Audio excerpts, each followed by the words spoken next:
Lembrando para você o que falamos no último vídeo acerca do joio. A parábola do semeador ela é específica para o tempo do ministério de Jesus até a cruz. Temos os 3 dias. E as parábolas do joio, mostarda e fermento, elas são dentro da história, bem depois da morte, ressurreição e ascensão de Jesus. Então, dentro da história, essas 3 parábolas, elas têm um cumprimento. No vídeo anterior, eu desafiei você a pensar se o joio foi semeado durante o ministério do mestre. Claro que não. Se foi semeado no ministério apostólico, com certeza que não. Então, nós teríamos como estudantes da palavra procurar na história em que momento o joio teria sido semeado. Uma coisa que você não pode esquecer é o detalhe de que, a partir do verso 24 de Mateus 13, o texto sagrado afirma que o inimigo entrou quando os homens que deveriam estar tomando conta do campo dormiram. E enquanto esses homens dormiam, o inimigo entrou e semeou o joio e não ficou, ele saiu. Então você tem que observar em que momento os líderes da igreja se sentiram descansados, sossegados para poder dormir.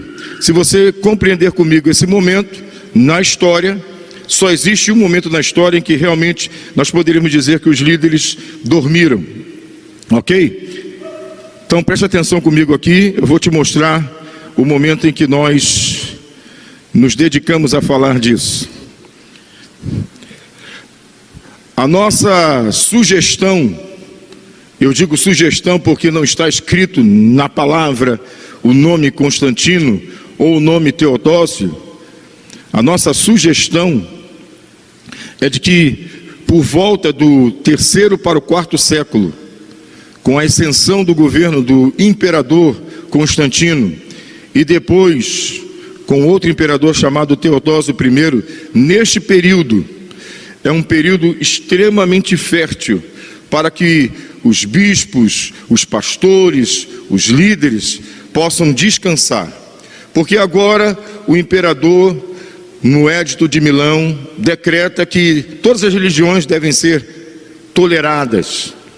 E alguns anos depois, em 380, Teodósio I determina, no Edito de Tessalônica, que o cristianismo passa a ser a religião oficial do Império Romano. Assim como os irmãos que viveram nesta época, alguns também são muito motivados a pensar numa coisa boa. E é essa perplexidade que eu quero mostrar para você. Nós de fato não compreendemos o otimismo dos intérpretes.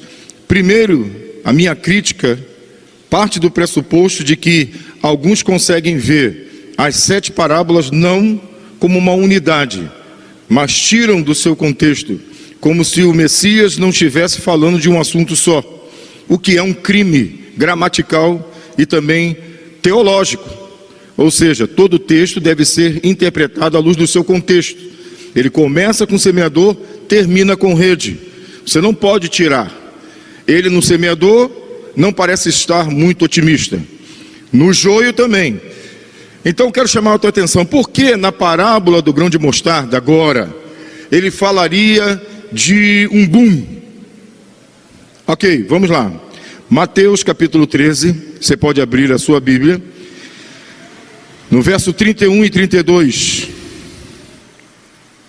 diz o texto sagrado: outra parábola lhes propôs, dizendo: o reino dos céus é semelhante a um grão de mostarda, que um homem tomou e plantou no seu campo, o qual é, na verdade, a menor de todas as sementes, e crescida, é maior do que as hortaliças e se faz árvore, de modo que as aves do céu vêm aninhar-se nos seus ramos. Mateus 13, do verso 31 ao 32.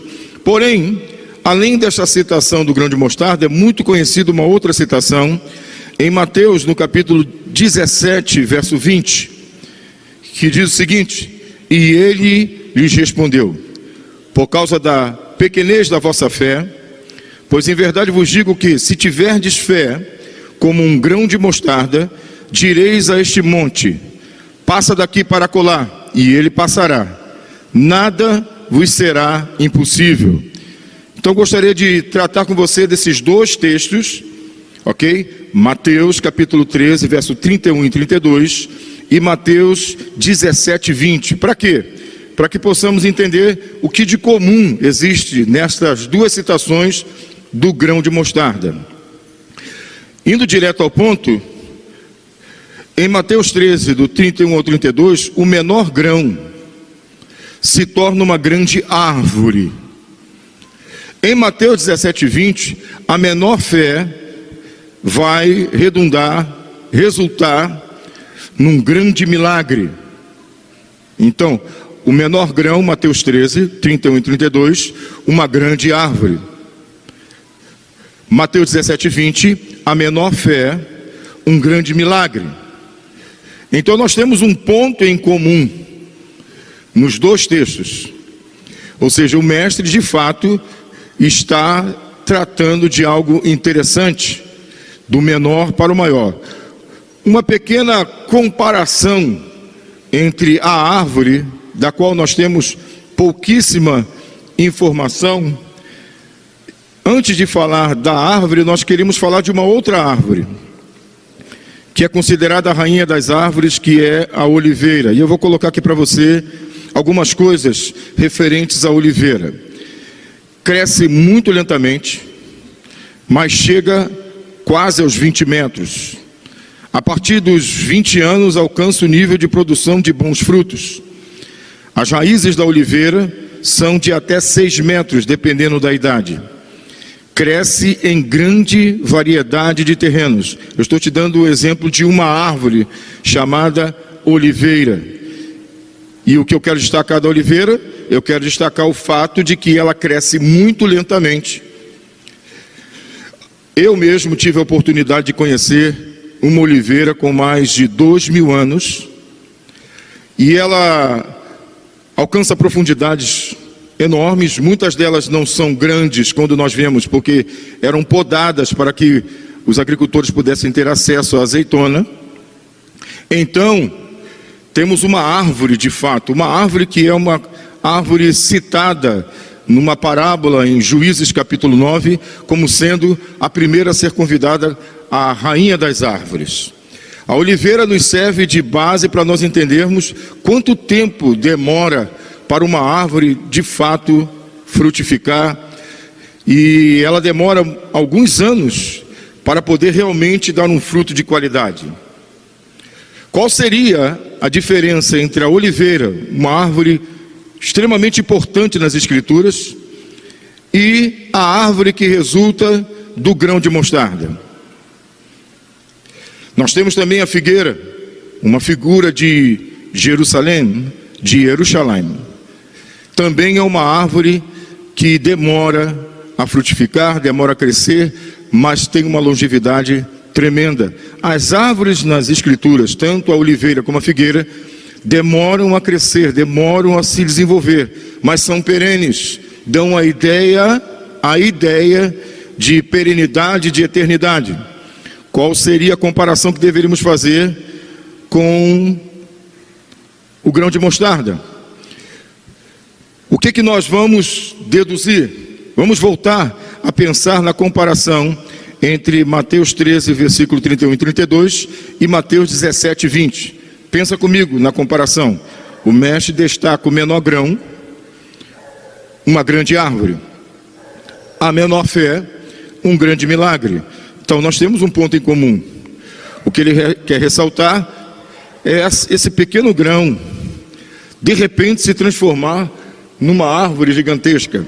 A diferença entre a natureza da mostarda e do arbusto, da árvore que resulta dele, para a oliveira e para a figueira, é justamente a questão da rapidez, da demora da oliveira em crescer, em produzir, mas a perenidade, e também o crescimento imediato, rápido em relação à oliveira, do grão de mostarda até se tornar uma árvore. Ela cresce, se desenvolve rapidamente, mas é muito frágil. Por que o mestre está citando isso? Então eu queria fazer você pensar, como algo tão pequeno, em tão pouco tempo, se tornou tão grande.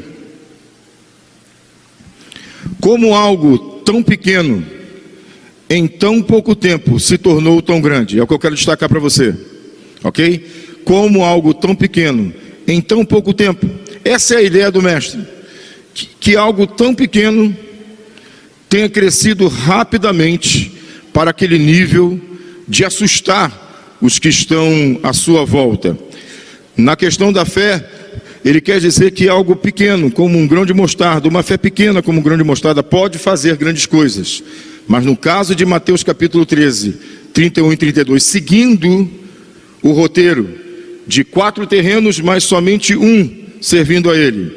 Esse terreno sendo visitado pelo joio. E agora ele vai nos mostrar algo interessante. Ele fala que o seu reino era pequeno, como um grão de mostarda. E de repente, em pouco espaço de tempo, se transforma em algo enorme. Nós queremos saber se o Mestre Jesus está empolgado, está feliz, se o Mestre Jesus está proferindo isso como sendo o ideal para o seu reino, ou se ele está seguindo um padrão, denúncia na parábola do semeador, denúncia na parábola do joio, e agora ele novamente faz uma denúncia. Qual a denúncia? Como algo tão pequeno, em tão pouco tempo, ou seja, 3 séculos, 4 séculos, alcança proporções inimagináveis. As escrituras não são de particular interpretação. Eu vou mostrar nas escrituras o que o próprio contexto me direciona. 3/4 do campo que Jesus semeia a sua palavra não dão resultado. Somente 1/4, a boa terra, dá resultado. Nesse 1/4 foi lançado o joio, filhos de Satanás. Na parábola do grão de mostarda ele fala de um grão que de repente se transforma numa árvore. O que ele quer dizer com isso? Então vamos lembrar aqui, como algo tão pequeno, em tão pouco tempo se tornou tão grande. Eu vou parafrasear e colocar, como é que a igreja em tão pouco tempo se tornou tão grande? Porque nesse período, o imperador, com o Edito de Milão e a tolerância religiosa, ele livra muitas outras religiões também de perseguição, mas principalmente o chamado cristianismo. E ele passa a ter laços de amizades diretas com os bispos. E eles relaxam, a ponto do próprio imperador promover concílios. Antes, em Atos capítulo 15, quem promovia concílios era o irmão físico de Jesus, chamado Tiago. Paulo, Pedro, homens desse peso. Agora, quem patrocina em Nicéia, em 325, um concílio, apesar de não presidi-lo, é o imperador romano Constantino. A minha pergunta para você, como é que você, num contexto desse, consegue ver bênção? A minha pergunta para você é o seguinte: o reino de Deus chegou? Eu vou colocar essa pergunta para você. Na sua opinião, o reino de Deus chegou? Porque essa era a impressão que os irmãos que viviam no 3º para o 4º século tiveram com a ascensão de Constantino e depois com Teodósio. Eles tiveram a impressão de que o reino de Deus chegou. É isso que o mestre quer dizer. Essa é a impressão que eles tiveram. O reino de Deus chegou. Afinal, o império todo é cristão. O imperador é cristão. Várias portas se abriram, muitas portas se abriram. O status de ser bispo era grande. Quanto mais próximo do imperador, mais favores imperiais. E se alguém quiser me provar o contrário, estamos abertos, como falamos no início. Pode colocar o seu comentário, nos chamar para um debate e nós vamos entrar com você, tanto nas Escrituras como no pouco de história que sabemos. Mas o bastante para poder afirmar de que não foi no período do mestre que o joio foi lançado, não foi no período apostólico que o joio foi lançado. Foi após os apóstolos. Esse é o período. E logo depois, algo tão pequeno como uma igreja perseguida, de 313 a 380, se transforma simplesmente na religião oficial do Império Romano. A minha pergunta é: o reino chegou? Essa era a impressão. Leia o livro de Eusébio de Cesareia e você vai ver a impressão que ele nos dá de que o reino chegou. Leia a teologia inspirada nesse período e você vai perceber que eles tinham a impressão de que o reino chegou. Um reino bastante bizarro, se eu posso assim dizer. Vamos pensar no reino de Jesus. Vamos pensar no reino que Jesus prometeu. Em João, no capítulo 18, no verso 36, João 18, 36, está escrito: respondeu Jesus: o meu reino não é deste mundo. Se o meu reino fosse deste mundo, os meus ministros se empenhariam por mim, para que não fosse eu entregue aos judeus. Mas agora, ele diz, o meu reino não é daqui. O meu reino não é daqui. O interessante, os irmãos pensarem que o grão de mostarda significava uma igreja pequenininha, que de repente se transforma numa grande igreja. É interessante pensarmos dessa maneira, vendo isso como bênção, porque quando ela de pequenininha se tornou grande, algumas coisas que ela produziu foram extremamente ruins, razão pela qual quem não conhece Jesus e lê a história se escandaliza. Muitos irmãos simples, quando vão pregar para pessoas cultas, sofrem um choque porque percebem pessoas presas a um raciocínio histórico. As pessoas leem que quando a igreja se tornou a única no império, seguiu-se a isso vários momentos horríveis na história. Então nós queremos dizer o seguinte: nós não nos ofendemos quando alguém fala desse reino. Nós não nos ofendemos quando alguém fala desta igreja. E não nos ofendemos quando alguém fala mal desse Jesus, dessa versão de Jesus. Por quê? Porque isso que eu vou te mostrar aqui nada tem a ver nem com as Escrituras, nem com a verdadeira igreja e nem com o verdadeiro Jesus. É um outro evangelho, é uma outra igreja, é um outro Jesus.